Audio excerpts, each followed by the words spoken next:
Ay,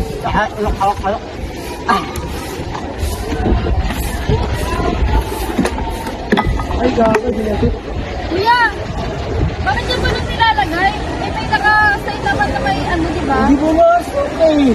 Pulutin mo na lang na maayos. Ikaw na, nandiyan ka na, nagwawalis ko na, sama mo na yan. Why mo na?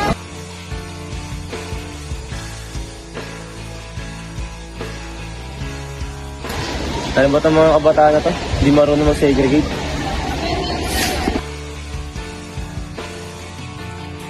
Every day, the earth asks for help. Our careless actions grow like dark shadows. Just a wrapper. Does it matter? Yes, it does. Even small things can change our future.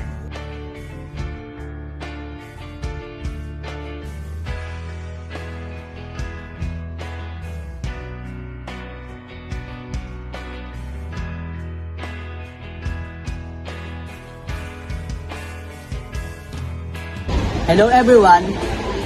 Proper waste management can be done by knowing these three: biodegradable, non-biodegradable, and recyclable. Recyclable waste can be turned into new product. Items for recyclable being our plastic bottle, clean paper, carton, glass bottle. Biodegradable waste can break down naturally. For example, food scraps, fruits and vegetable peels, tissues, and leaves. Non-biodegradable waste does not break easily. Example, plastic bags, styrofoam.